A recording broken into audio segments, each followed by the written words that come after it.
Okay, hello. I don't know if this is working. I've got to just check. I tried to go live on YouTube earlier today, and unfortunately it didn't work. So I thought I'd try it now and make sure that it's fixed for next time. There was an issue with the login, and unfortunately the password wouldn't reset, so I had to reset the password after a lot of playing around with my email addresses and stuff. Finally managed to reset it and get back in, and now it's working again. I can see people are joining. Hello. So I thought I'd just come in for a little bit of time now and say hello to anyone who's around and see if you've got any questions. I'm happy to stay around for a little bit just to make sure this works. And then what I'll do is I have a copy of the 1 hour session that I did earlier today, which I'll post on YouTube. It worked on Instagram, and it worked also on Facebook. Shalom. Shalom.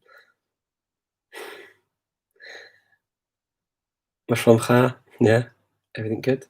Salut, ça va? Ouais, très bien, merci. Ouais, en fait, ouais, c'est cool. Non, ça marchait pas avant, donc moi, j'essaie de voir comment ça marchait maintenant, et je vois que ça va bien, ça roule. ¿Cómo estás? Estoy bien, gracias, Jonathan. ¿Qué tal? Sí, estoy bien aquí. Es que ahora podemos salir a la casa ahora. Así que tenemos más libertad para poder ir de paseo y tal y cual, está bien. Am, pero tenemos que esperar 2 semanas más para poder viajar. Creo que van a abrir las fronteras el 15 de junio, y sí que podemos ir a Grecia, Bulgaria, Serbia y otros países aquí cerca. Y creo que también si hay un avión para ir al Reino Unido también sería posible, pero ahora mismo creo que no hay. ¿Qué tal está ahí por ahí? ¿Estás bien? Yeah, I'm getting excited for the gathering. Yeah, bonjour. Yeah, it's exciting for the gathering. I'm looking forward to it. So I've got 3 times when I'm actually taking part in the gathering. I think on all 3 days. So tomorrow there's something, and then I've got my presentation as well, which is going to be on when I feel you can say you speak a language, and I sort of I sent that question out to people on social media to see what the answers were, and the answers were really very varied. So it was super interesting to see what people thought. And yeah, so here we go. Do you use Netflix or YouTube to practice listening skills? To be honest, I kind of use a mixture of different things. So YouTube, I've got to be rarely. Sometimes I do. Netflix as well. I read more on Netflix. I actually quite like watching things with subtitles. I quite enjoy doing that. So yeah, I tend to watch things that I want to watch. Sometimes, often in English, but I watch them with Turkish subtitles on Netflix. My account on Netflix is in Turkish, and then I also watch things sometimes just in different languages on TV. We also have, just on normal TV here, is not in English. I mean, we've got English-speaking channels, but I tend to watch a lot of TV, or a lot of TV. When I watch TV, I tend to watch it in Albanian most of the time, and then I'll watch some things in other languages too. I don't tend to watch anything in English on TV here. The news is normally in Macedonian, or I would on my own, I'll watch it in Albanian. With the family, we watch it in Macedonian, and then I'll watch things every now and again. We have a Russian channel. We have channels in a few of the other languages, particularly the local languages like Serbian, Croatian, and the like. So we have quite a lot of things like that. So I tend to see and hear a lot of those languages, the Balkan languages. And of course, Turkish is quite prevalent because we have a lot of Turkish theories here. So you hear Turkish quite a lot. Let's see, I'm always ready to thought on learn how much more about language experiences. For this, yeah, with which one was the question? I can't see the question, sorry. I was always waiting and ready to see your thoughts on. and much more about your, yeah, my language experience is quite varied. It's been pretty varied. So yeah, I've learned languages for many different reasons. So not all the languages that I study are studied with the same goals in mind. I study some languages because I just want to explore a new language, and other languages I study because I want to get into it for either work or for travel or for pleasure, friendships normally. And so there are very different reasons why I study languages. In the past, it's been obviously languages that I can use for my career as well, and my studies. And yeah, now I would say I'm a little bit older, so yeah, it tends to be a lot more projects that I do, because I don't necessarily need to speak the languages to a very high level. So I'll tend to pick a language that I want to just understand how it works. I want to understand the basics of the language and be able to get some of my ideas across. And then that's kind of it. At the moment, I've been focusing on Maori and North Sami and Basque. I'll be honest, at the moment, I don't feel I'm very good at any of them. I've been studying them for a few months, and still my level is quite low in all three, particularly Basque. And North Sami is kind of, it was North Sami and Basque were kind of accident languages for me this year because I was planning on just doing Maori. And then what happened was there was a really good option to do a North Sami course in English that opened up, and I thought it was a nice opportunity to study something very different. It actually has got quite a lot of similarities with the Finnish that I studied years ago, and I've seen quite a lot of words and the grammatical structures as well are quite similar. So it's not been as crazy. Basque was an absolute an accident really that I ended up studying it. It was because I was trying to organise with a conference in Japan. I was organising language taste lessons with Italki teachers, and Italki had selected 4 teachers, and there were 2 Basque teachers, one Irish and one Welsh. And one of the Basque teachers, unfortunately, there was a technical hitch when we were in Japan. And so when I was talking to her after the conference was over, I was saying, I'd love to learn Basque, and we were talking and getting very well. And I said, one day I'd like to learn Basque, and I said, I'll reach out. And then I thought, I'll try. I'd like to. I don't want to just say that. I want to actually do it. So I reached out and I had a lesson, and I really enjoyed the lesson. So I just carried on. And yeah, that's like a month and a half or so, or maybe a month and a half, 2 months ago, maybe. So it's been a while, but I'm still very, very bad at Basque, and even basic things, I can barely say a thing. But it's a lot of fun. It takes time. It's a long, long journey. I think it'll probably take me a year just to get to the very basics of the language, to be honest. Just to get them properly in my head so that they feel more normal and natural. When I read it, obviously I can understand it a bit better, but not for reproducing it so far. Let me see. Okay, it's still career out of language. Can you call a career yeah, you can make a career out of languages. I think that's what I've done. I've been studying languages and learning languages for my job. So I work in social media normally, and I specialise in multi-language projects that span many countries, and I sort of consider what the issues are, how we can make that work with the different teams, those kinds of things, and yeah, we that's what I do. My day-to-day job. That's my day job. So yeah, you can, and even before then, I worked in different areas where I use my languages. But I think what you need to do if you want to use lots of languages in your job, you have to make the job fit your languages. So you have to offer probably more than more than is required, I guess, and go above and beyond by offering your extra languages. And that's kind of how I ended up using more of them than I was required. And eventually that turned into the normal thing that I do. And here I am. I think is the most beautiful part of the Balkans. Very good question. So there are so many nice parts to the Balkans. I really like. I really like some parts of Greece, of, obviously Bulgaria and the other neighbouring countries. So for me, food-wise, I actually prefer of all of the Balkans, I like Bulgarian food. I just find that Bulgarian food is actually really tasty.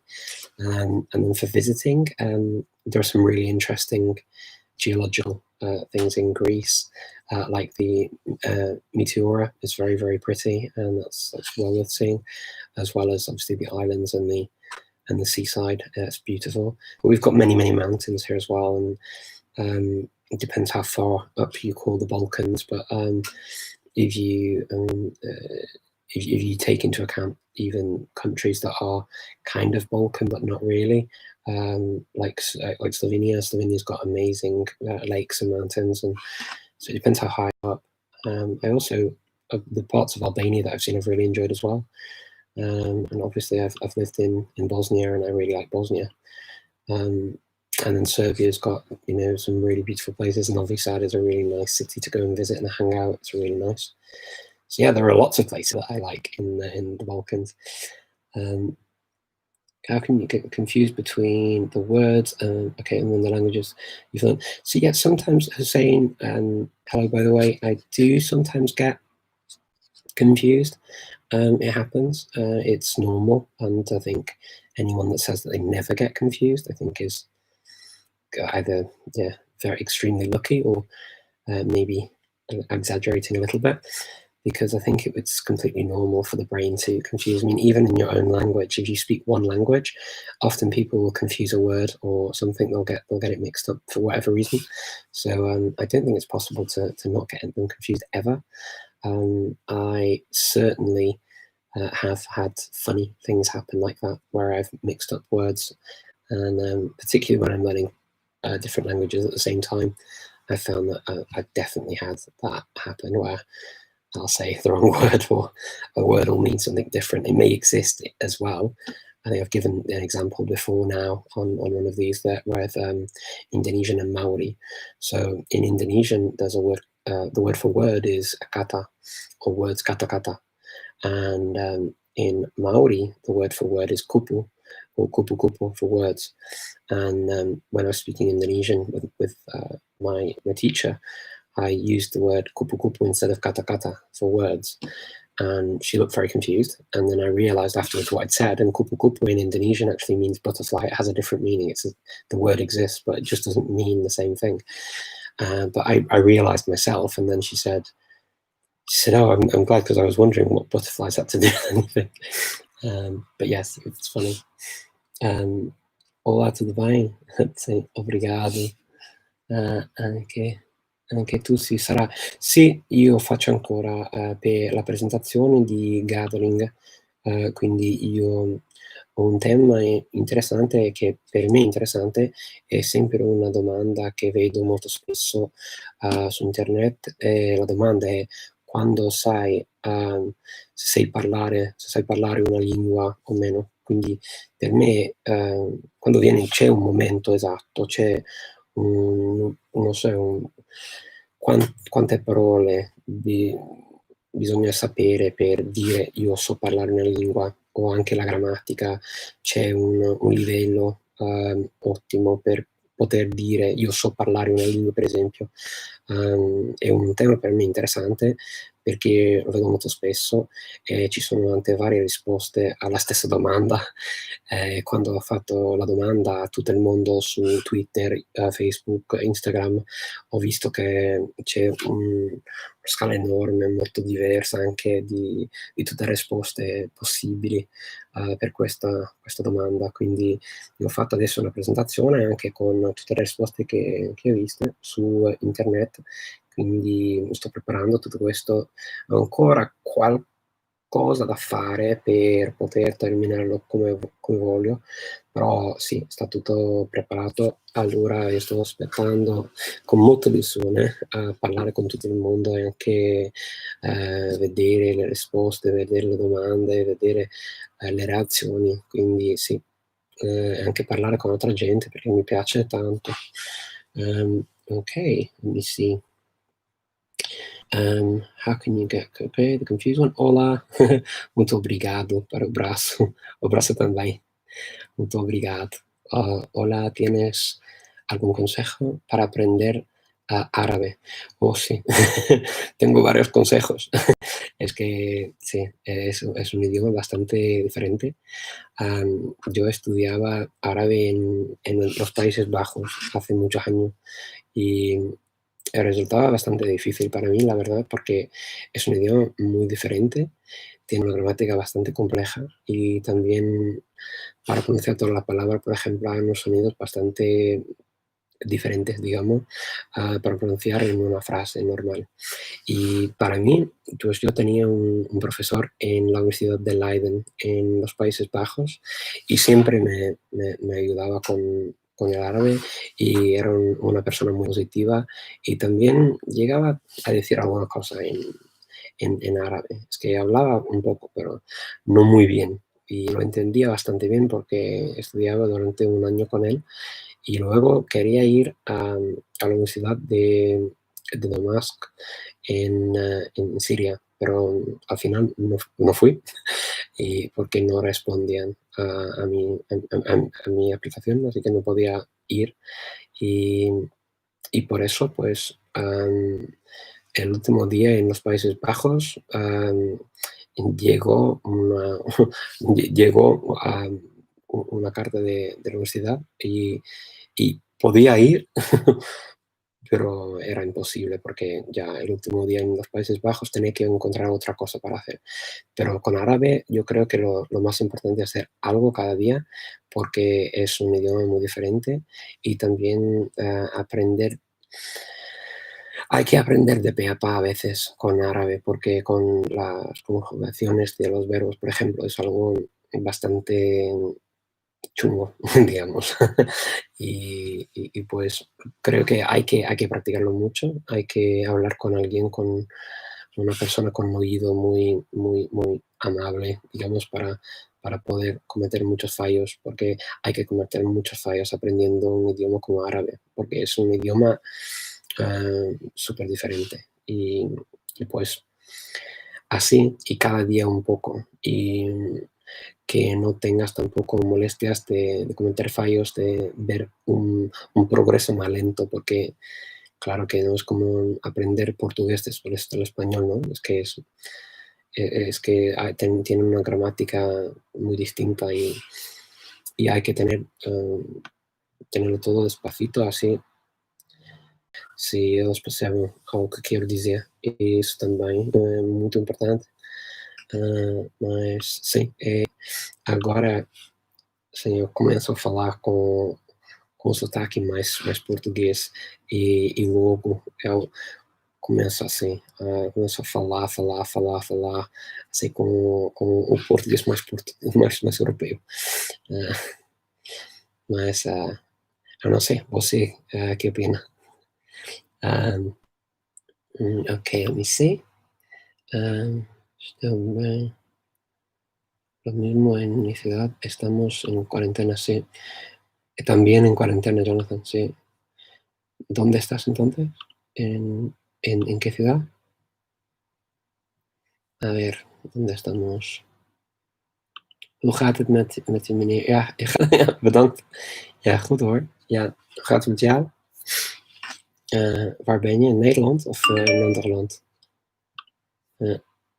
Oh wow, I made the live stream. You did make the live stream. It's a complete accident live stream, this one, because it didn't work when I was supposed to be online.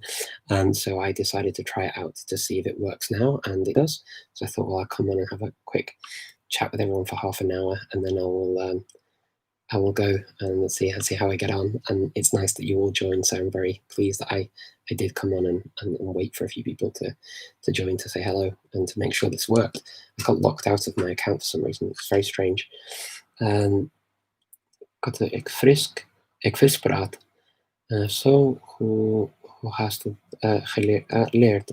Oké, ja, ik kan Nederlands antwoord geven, want ja, ik heb Fries aan de Universiteit van Groningen geleerd.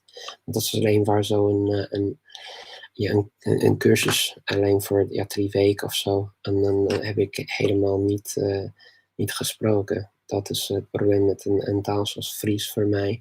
Want ja, mijn Nederlands is heel sterk. En ja, ik heb Nederlands in Nederland geleerd en ja, is het nu heel sterk voor mij als taal. En ja, daardoor is het een beetje moeilijker dan een andere taal op te pikken die ik goed kan verstaan, maar niet goed kan praten.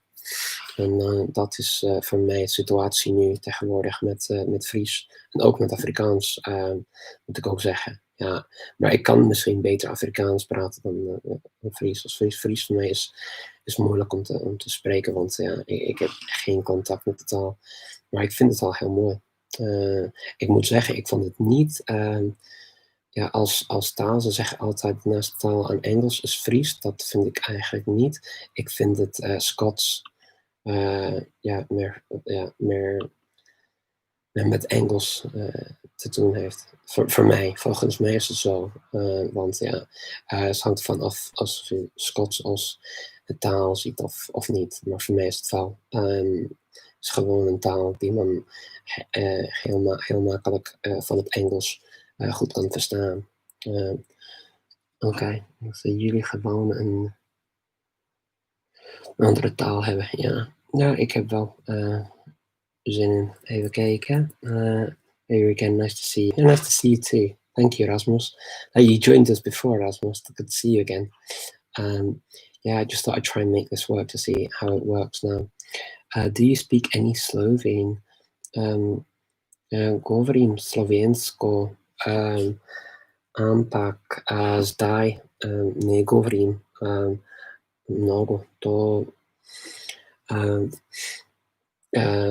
sem naučil slovenščino za konferencijo v Ljubljani, ampak zdaj v Makedoniji ni mnogo ljudi Slovenije in nimam s kim govoriti.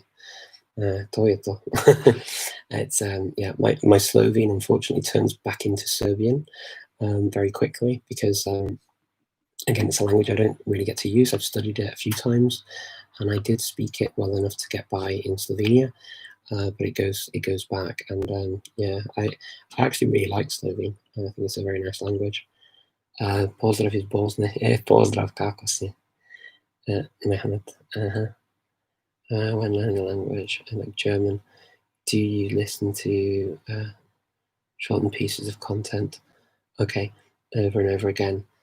Za mene to je, istina, za mene to je normalno, samo da imam nešto tako da ako link, na primjer, to za mene je stvarno dobro. Sam koristio puno puta da možem samo tako da povtorim svaki put. Da, to je dobra ideja, to je dobra stvar, ali da ti kažem pravo da za mene to samo jedan tekst je malo dosadno, mislim da je to ne mnogo interesantno, ali ako hoćeš zavisi za germanski jezik, za njemački to je nešto što kako govoriš sad? Govoriš dobro ili to je kako početak za tebe?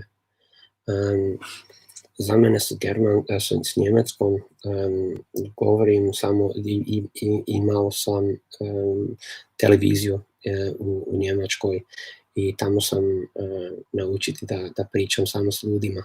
Tako i sad kad želim nešto vežbati na njemačkom ima puno stvar, na primjer ima podcast, ima i također ne znam da li znaš, to je serija na YouTube ima Extra, to je Extra Deutsch i možeš to koristiti za to. Mislim da je to dobra ideja. Imaš i titulke na engleskom i možeš samo da čuješ kao pričaju na njemačkom i to mislim da je to stvarno odlična stvar za učenje jezika. Ako hoćeš, može ajde bujrum. Would you ever learn a Native American language? Possibly. So I went to So I went to Minnesota, and I made contact with some people in the Ojibwe community, and I bought some books. Possibly I'd like to learn at some point. Um, I mean, it would definitely be a language project for me. So it wouldn't be a language or a language family that I would usually expect to take to a high level, and that's simply because yeah, I don't have any contact with those languages or those cultures where I live, and I mean there has to be kind of a limit to where you can go and what you can do, and I think that if you, especially if you want to learn lots of languages, you need to be a little bit careful not to take on too many languages that require an awful lot of effort for you to actually have access to, and those languages would require quite a lot of effort from my part to actually access. Um, I am learning languages where I have like stronger friendships, for example, and where I find that yeah, I would potentially be able to get to those places quite easily. So some of the European indigenous languages, and also at the moment Maori, because I have some friends in New Zealand, and I'm interested in doing some work with New Zealand and Australia. So in the future, so that's kind of one of the motivations for me to do that.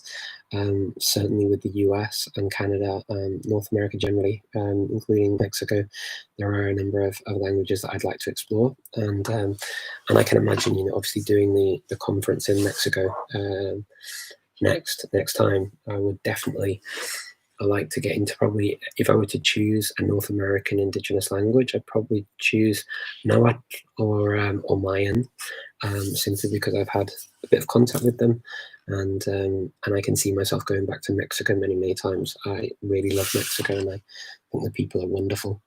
But yeah, I mean, who knows? I may get into some other North American indigenous languages too. I'd like to. Um, okay, let me see if I can find some more questions that you have.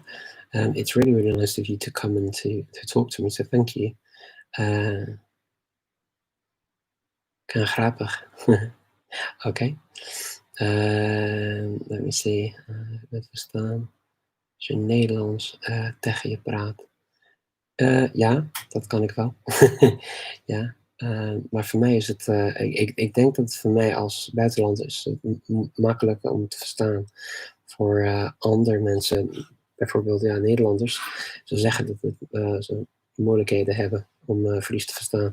Dat vind ik niet. Dat vind ik ook. Het is dezelfde situatie hier in de Balkaan. Dus ze hebben ook met andere talen, ze hebben moeilijkheden om te verstaan. En dat vind ik bijvoorbeeld voor mij in Slovenië. Ik heb nooit problemen met de taal gehad. Maar mijn vrouw zegt tegen me dat als ze praten, dan komt het heel vreemd voor. Dat als ze iets zeggen, dat vind ik voor mij helemaal niet de situatie. Dat ik de taal niet kan verstaan. Dat is voor mij heel raar, heel apart. Maar ja, hetzelfde in Nederland eigenlijk. En met andere talen van de familie, van de Germaanse familie. Want ja, voor mij ook misschien wel, omdat ik ook ja, een bepaald cijfer van die talen al kan spreken. En heb aan de universiteit gestudeerd. Misschien maakt het heel veel uit. Want ja, ik kan Nederlands, ik kan Duits, ik kan andere Scandinavische talen ook, heb ik ook geleerd.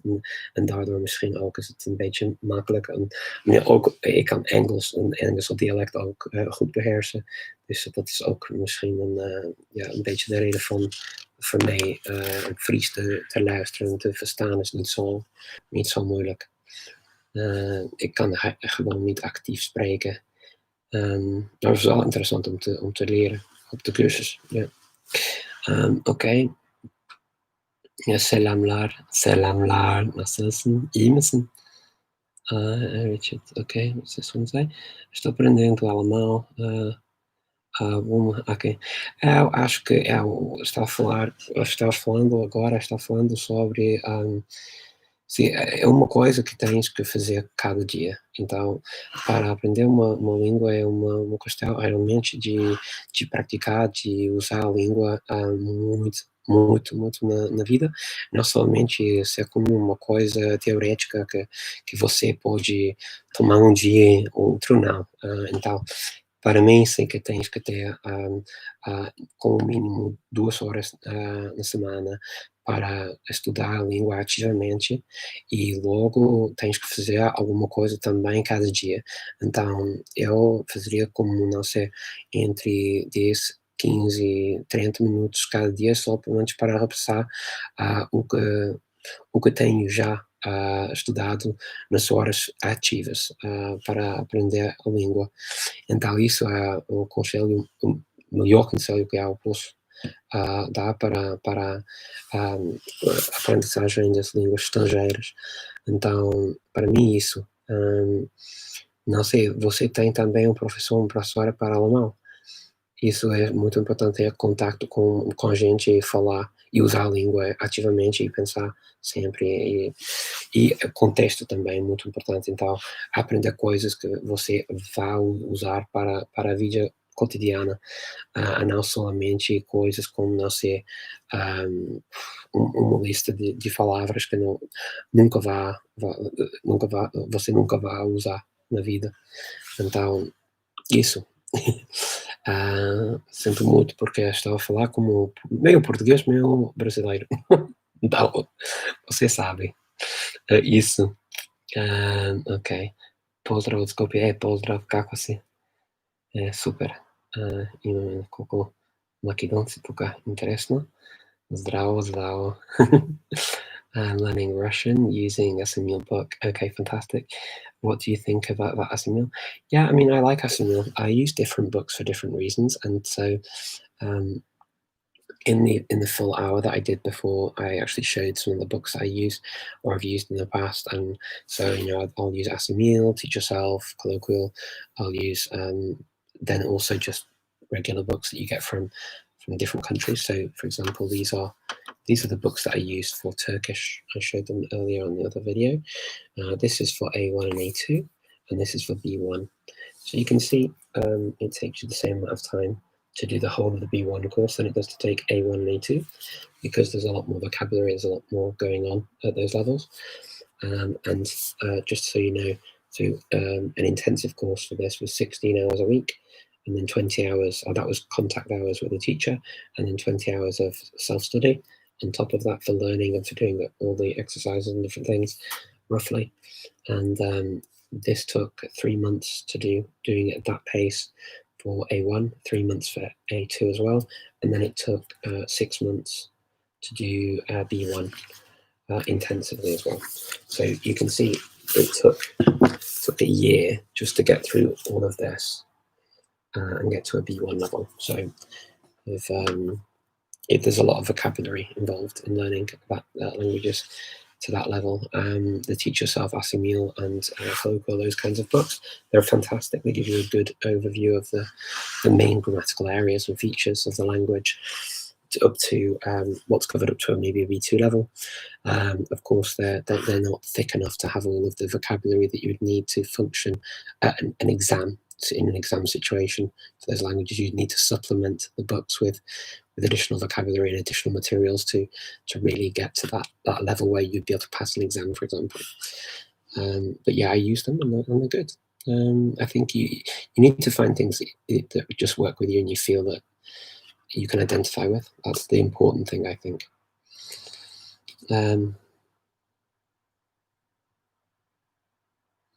You are lagging. I don't know. Maybe I'm lagging. I hope not.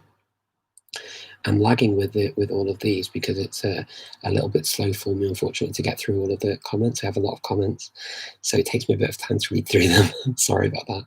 And I also, to answer the questions properly, I like to take a bit of time to do it properly.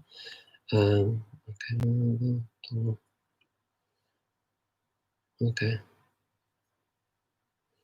Polygloty, dobro. Ajde vidim. Za konferenciju za poligloty. Dobro. Во Скопје, ајде да видиме, кој знае. Сега за сега немам планови такви, ама добро се мислам дека моментално знаеме каква е ситуацијата во Македонија. It's English, I'm really enjoying your speeches. Okay, that's very kind of you. Thank you, Hussein. You're very sweet. Thank you. Ајде да видиме, let's see. So brasileira, okay, see you, thank you. Tá bom, continua com o inglês. Assim, tá bom. É bem legal, tá legal, como vocês dizem no Brasil. Estou escutando bem.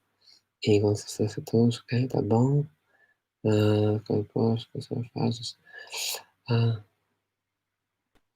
Paula Brown, tá bom. Hi Scott, hello, hello, hello. Wow, there are lots of questions here. Can I speak Turkish? Can I speak Turkish, please? Okay. Şimdi ne yapmam lazım? Hiç bilmiyorum şimdi. Ne söylemem lazım? Çünkü evet hiçbir şey bilmiyorum. Türkçe burada Üsküp'te genelde sadece merkezde konuşuyorum. Çünkü burada Üsküp'te Türkçe 3. dildir. Ve bu yüzden bana göre o haftada sadece bir, iki, üç defa yani konuşabilirim. Ama şimdi virüsle burada sadece evde Türkçe konuşuyorum. Benim Türk öğretmenimle Türkçe konuşabilirim ve bundan sonra sadece televizyon seyredebilirim ve bununla Türkçe dinliyorum. Bu o kadar. İyi mi? Let's see. Okay. Je klinkt Fries ook niet heel. Ja, gelijk in Engels. Ik vind het heel vreemd dat ze dat zeggen.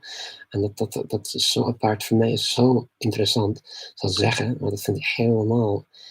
Had niks het Engels. Gewoon een taal, natuurlijk. Maar voor mij, groetjes uit Leeuwarden. Ja, groetjes. Ik ben al 1 keer in Leeuwarden geweest. En het was heel mooi. Ik vind het mooi.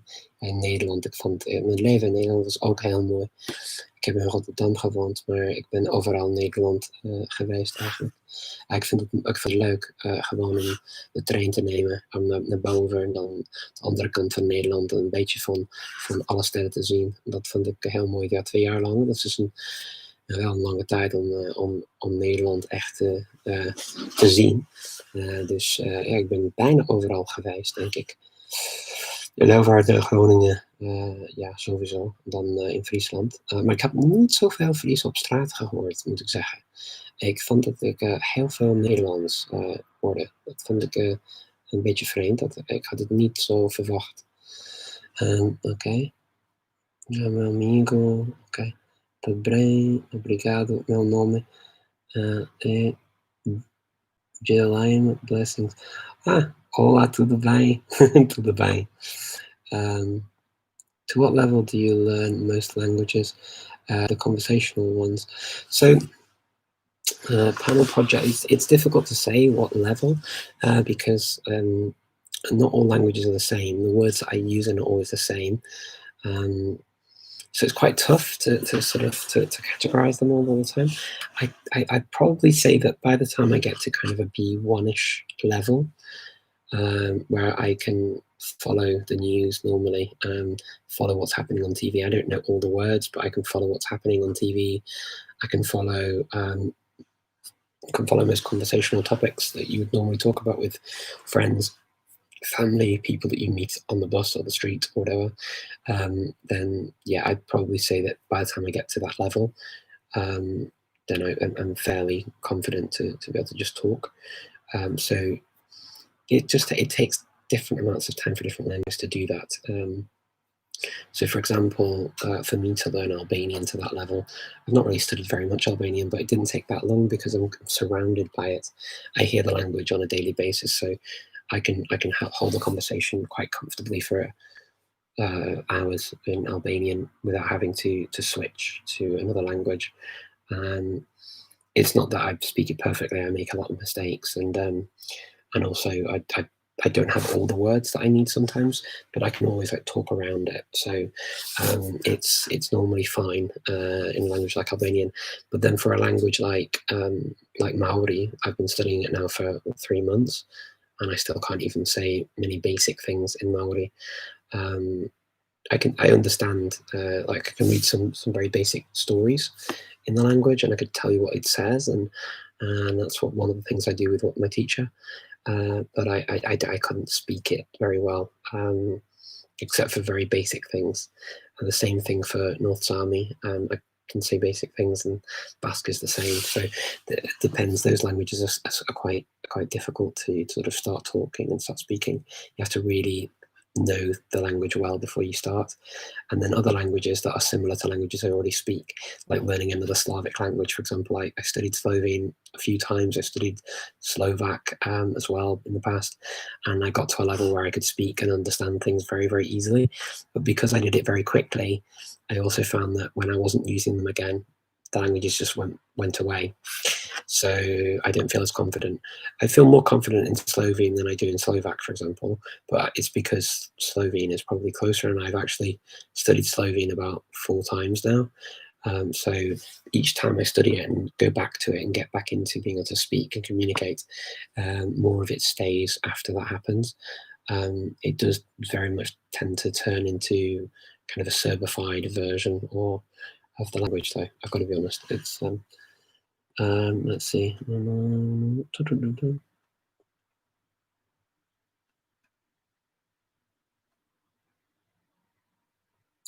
Sim, então, dos ingleses, tem, senhora, para, Diana do alemão. Isso não se conheço. Ok?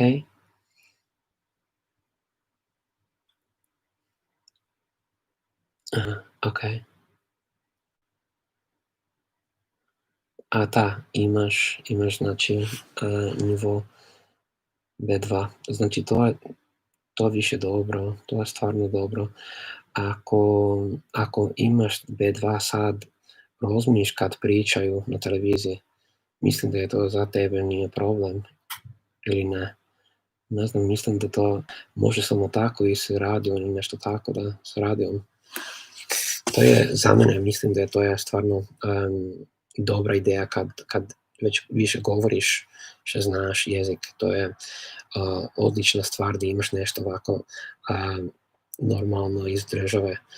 Tada možeš da koristiš nešto što je, na primjer, nešto normalno i za Njemac. I to je bilo za mene tako da sam koristio samo vesti, ali ako imaš nešto, na primjer, s titulkami, možeš tako da imaš Netflix i nešto tako na njemačkom i tako da čitaš, ili da imaš nešto i na naškom da imaš napisao tako s titulkama, tako da možeš tako da vežbaš malo više. To za mene je bilo tako s njemačkom. Sad mislim, preporučujem da gledaš ako ima nešto, neku temu što misliš da je interesantno, možeš da čuješ neki podcast ili nešto tako video na YouTube ili nešto. Mislim da je to ekstra, što sam rekao prije, to je za tebe, nije za tebe to je stvarno za na početku. Mislim da je to bolje za tebe da imaš nešto kao što imaju u Njemačkoj, s B2 nivo. Mislim da je to. Ako hoćeš nešto na Deutsche Welle, na primjer, to je bilo odlično za tebe, kao možeš ti imaš tekst i ne samo tekst i da čuješ šta pričaju i to je ko programa radio programa u Njemačkoj, tako da je za tebe to je odlična stvar. Si koristio tako nešto, ali ok, salut din București. București. Limba germană, limba începat. Pentru începat, ok, vorbesc franceză, engleză și italiană. Pentru mine, extra este un program în internet aceștia care vorbesc numai limba germană și are titule în limba engleză și pentru tine este ideea bună pentru germană. Și este extra cu extra Deutsch. Știu. Trece for me. Okay. How many hours do you spend a day if you are especially okay? So I kind of don't I don't really count my hours so much, but because I use languages all the time for work anyway and for a social life, so we use 5 languages at home and have done for a long time now. So at home we use French, English, Macedonian, German and Spanish, and so my main home language is actually Macedonian, and then obviously English, French are also quite important at home, and then German and Spanish we speak as well. So yeah, there's those, and then outside the house I use a number of other languages. So I kind of don't count those as hours that I study the language, but I guess if you were living in another country, you would have to study them, like sit down and study them. But because I don't have to do that, it saves a lot of time, because I'm just doing it automatically. But with the languages I'm taking now, I do 2 hours a week of active study, and then I do about, if I'm lucky, between 10 and 30 minutes a day of just looking through and revising the language. So at the moment I'm doing that, and I'm going back to my Indonesian and trying to review what I did in the past. It was like 3 or so years ago that I studied Indonesian, and I've not used it since. But now I can sort of talk a little bit in Indonesian and tell you about things that are going on in my life. Again, it's really quite nice. I like Indonesian, so yeah. I don't really count the hours, but it's I'd say it's pretty much just my life really. My life is studying languages and just letting them study, almost just because that's the way my life has now been created. Okay, is it that you can within 3 months of studying a language from scratch? Honestly, I don't know.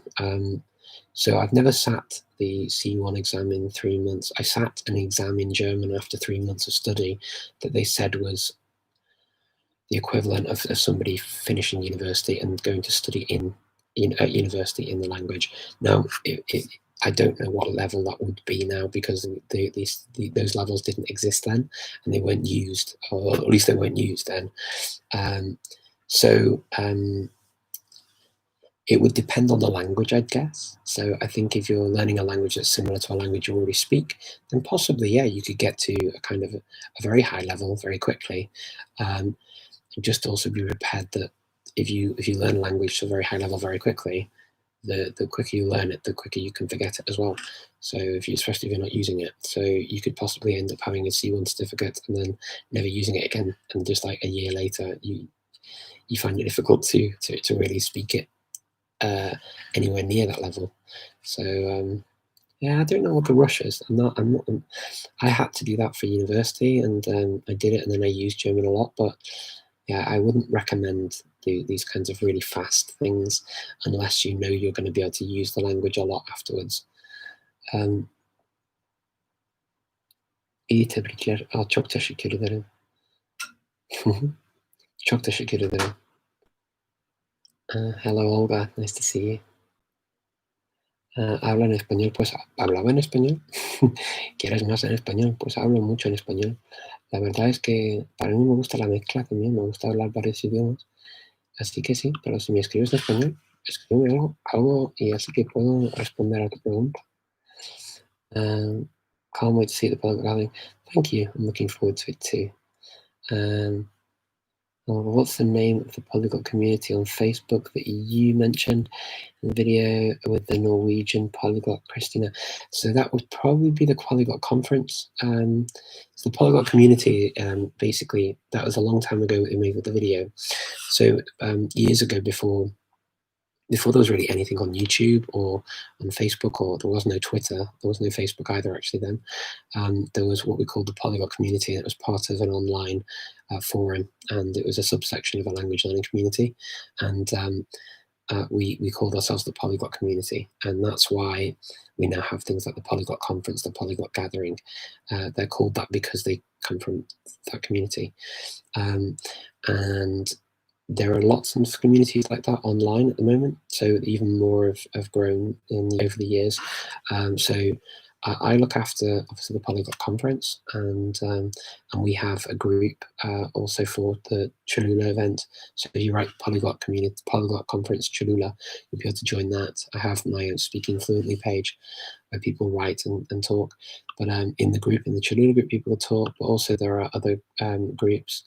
Some of them tend to be a little bit off topic and a little bit more kind of just kind of random, I guess. So some of the polyglots groups that they have, they can be a bit random.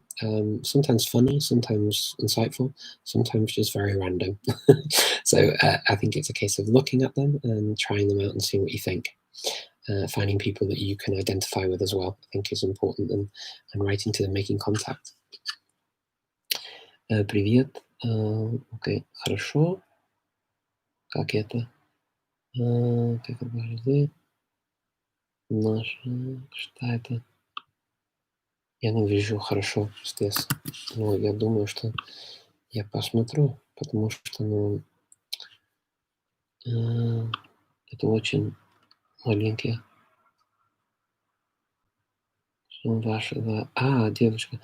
Это значит, что я говорю дома с нею на французском и тоже и на английском, конечно, потому что я из Великобритании, и у нас 5 языков.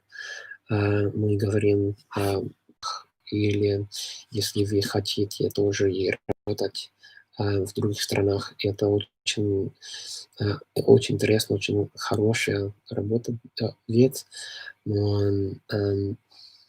это для меня самое главное. Я думаю, что, что она бы была счастлива и тоже с, с, с хорошей, дома. Я думаю, что для меня языке с нее я только говорю с нее, а потом сейчас, когда она была ее 11 лет, когда она начинала в школе изучать языки, она начинала тоже и писать.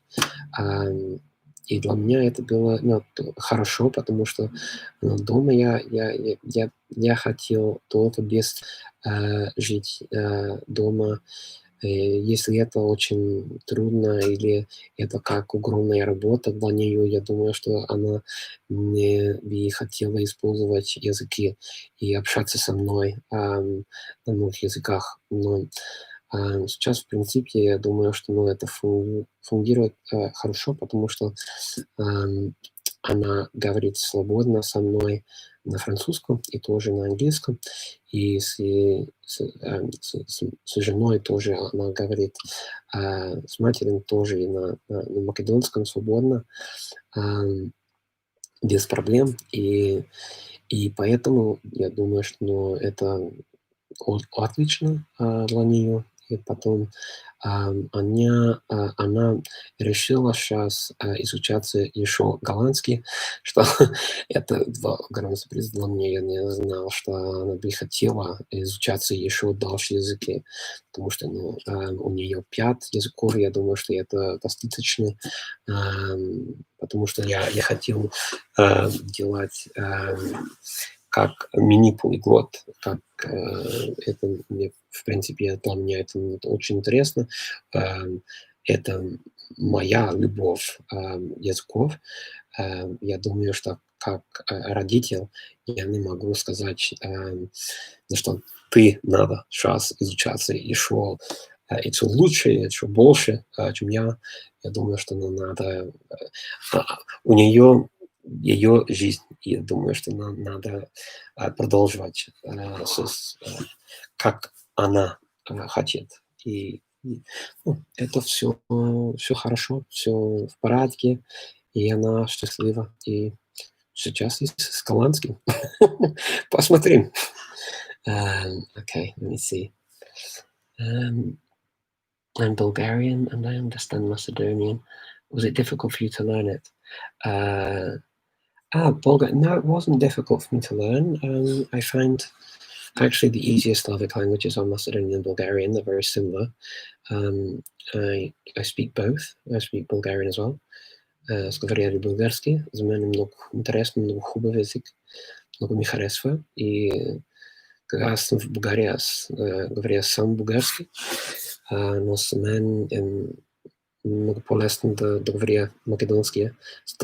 За мен това е ми домашен език. И така и с съпругата аз говоря само македонски.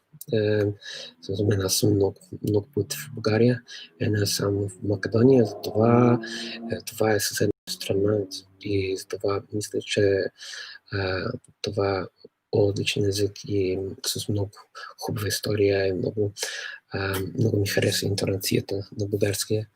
За мен е много интересно. Само за мен сега как изучат се да уча еще български. Я изучал изучал. Я по-русски говорю. Okay, that's not good. See, you can mix up languages sometimes every now and again. I spoke Russian for too long. Now I try to speak Bulgarian. Но за мен това беше много интересно. За мен да говоря и българския, затова, що аз мисля, че с граматиката е много сличен, много далеко от македонския и тоже думите са малко различни. Когда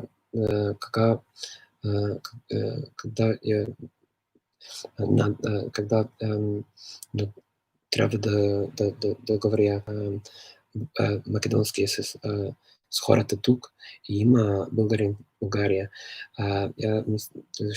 Шегите са много различни и има някак, не знам как да казвам, защото това е как турски думи имаме тук и користаме много от какво говорим език е много различен от българския. Само но за мен, аз мисля, че не за български. Има добри книги за български, но за македонски език няма много. Има един курс от Америка, от Висконсин. Това е от университет Висконсин, шах, и там я учах с македонски от този книга. Това беше когда аз живеех в Британия, в Лондон, и там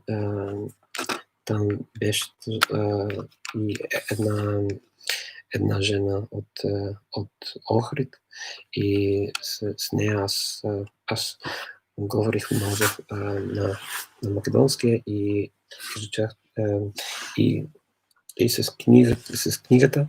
To wiesz, że men ogrom pomość z wyuczenie język i taka.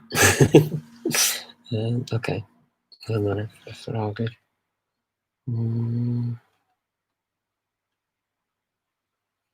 Okej.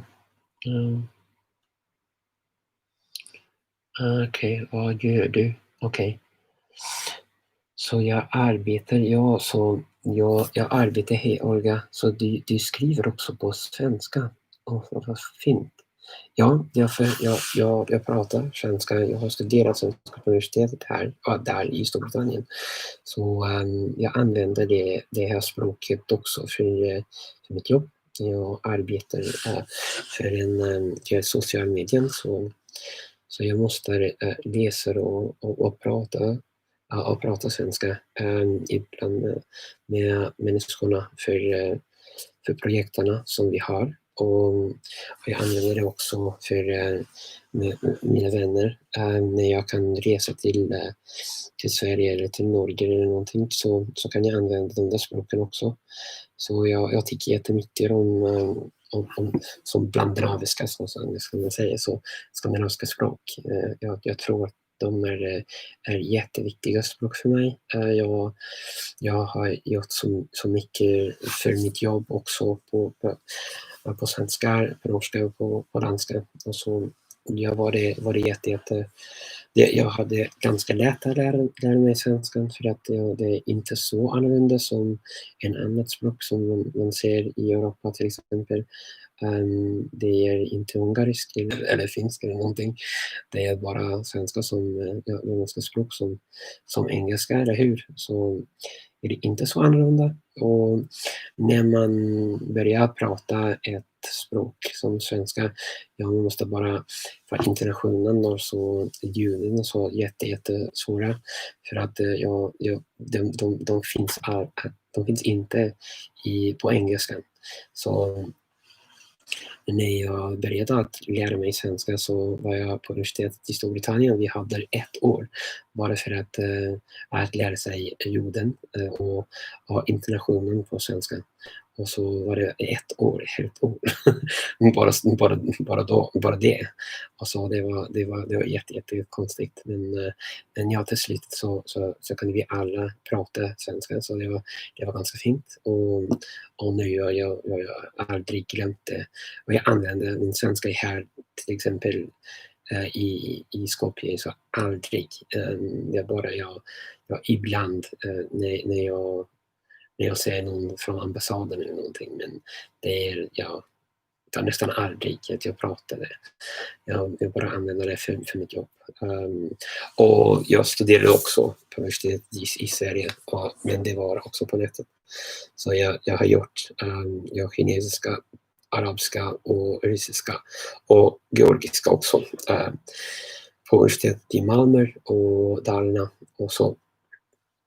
Och så jag studerade de där språken också på svenska. Alltså, det är jättemycket till att använda mina kunskaper av svenska. Så jag har varit många gånger i Skandinavien. Så där. Okay, so let me see. Sam koristim njemački podcaste, dobro. Video. Ja mislim da je to i ako imaš nekoje pesme šta hoćeš, to je dobra stvar. Ako možeš da piješ, možda piješ malo ko kući, tako da nije u karantinu. Kako je tam u karantinu sad u Bosni? One more question about Romanian. What does the word extra mean? Oh, extra is so Olga, extra is this program. I never remember which language I was talking in when I was saying about different things, but yeah, extra is this program for people learning German or French or Spanish or English, and they're from the very beginning, and they're on YouTube. Actually, you just search extra with an at instead of an a, EXTR @ sign, and then put German, Deutsch, or French, Français, or Spanish, Espanol, or English. Then you'll find that it's like kind of they're kind of like Friends, the series, the US series Friends, but they have them for people learning those languages. And then what you do is you have the subtitles and you can listen to it and also read the subtitles. And it's good for beginners in the language. I mean, not complete beginners because they speak in the language, but I was advising it for German. And for a friend I've met in Bosnia, but unfortunately, yeah, his German is probably beyond that already because he's already at B2 level. So it would probably be kind of like an A2-ish level. So it sort of reiterates some of the basics that you've done and then takes you a little bit further. But it's good for practicing, I think, because it's nice and easy and it's enjoyable to watch. One more question. Okay. Have you ever heard language conversational level with a period of weeks or days? No, I mean literally, it's languages that are similar. So if I ever learn a language in a couple of weeks, you study it for a couple of weeks. Okay, you don't learn a language in a couple of weeks. No one really does that. You can study a language for a couple of weeks, and then if it's a similar language to one you already know, then maybe you can have a conversation and make mistakes, but have a conversation. So yeah, I've done that, but I wouldn't say that I've learned the language in a couple of weeks. So I studied Slovak for 2 weeks, and at the end of 2 weeks, I could converse in Slovak, and I could understand a lot of stuff.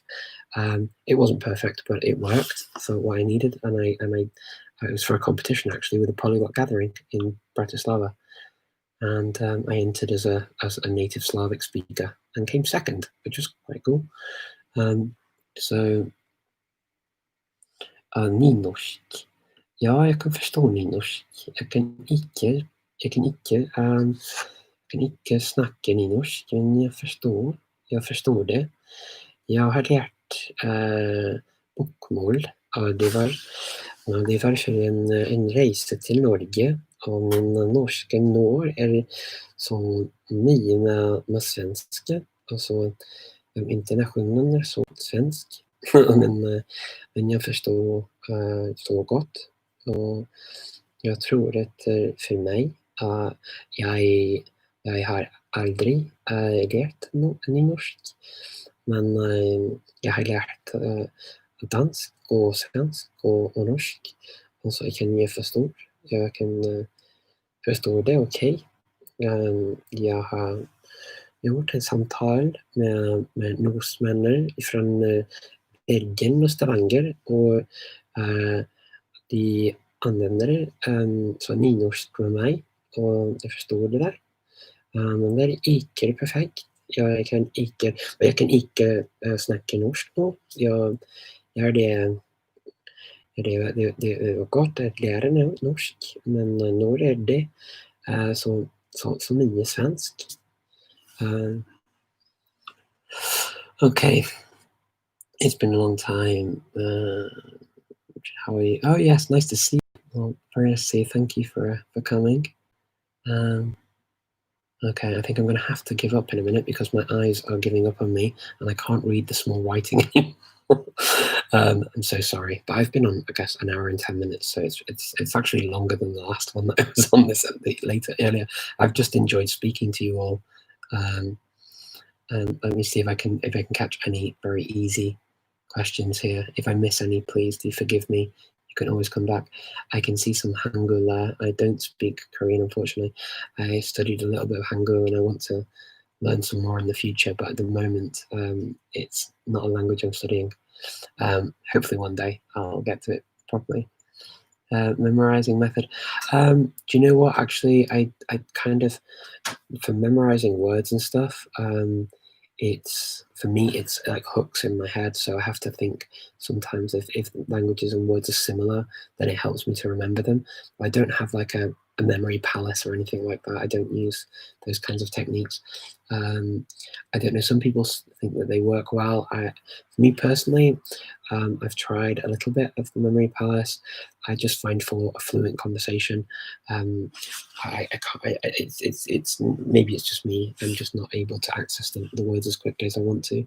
Whereas I find it easier when I get into the intonation and also words that are similar, for example, or words that are very different in similar languages tend to stick. Let me see, how do I writing practice? So I use, I have a book actually, and I write down words. So here's my Maori book, and this is this is kind of a song in Maori. So I go through it with my teacher, and then we make notes, and I like writing things out. So here's the first story that we did in Maori, so you can see. So I basically go through. I axlar.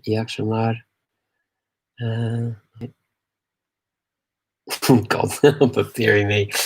Have you studied any Finnish? Yes, I have actually. I studied Finnish at university in Helsinki for 2 months. I did the A1 and A2 courses. No, sorry, actually, no, I didn't. I tell a lie. I did the A1 course on my own. I skipped that, and then we did the A2 course at the university, and started B1, and then I came back, and I've then not used it since. So my kind of Finnish has just gone. I made a video when I was kind of in Finland, and I put it on YouTube just to sort of show where I was. And I was listening to it the other day, thinking, "Oh, I can't say that anymore." It's really bad. But yeah, I mean, I still know some things, of course, and I can still understand some things. It's not like completely gone, but it's not what it was, and I don't mind. It was one of my language projects that I studied the language to understand how it worked. I used it when I was in Helsinki for 2 months. I would use Finnish on a daily basis with Finns, and they were very good to listen to me. Actually, they would speak to me in Finnish, and it worked. So it wasn't anything particularly complicated that I was saying, but it worked, and they didn't just scream at me in English or anything like that. They didn't just reply in English. They were very, very nice to me. Probably mentioned.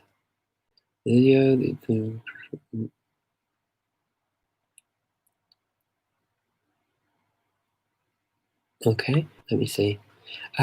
So what's it like in Macedonia? I think somebody asked me what's it like in.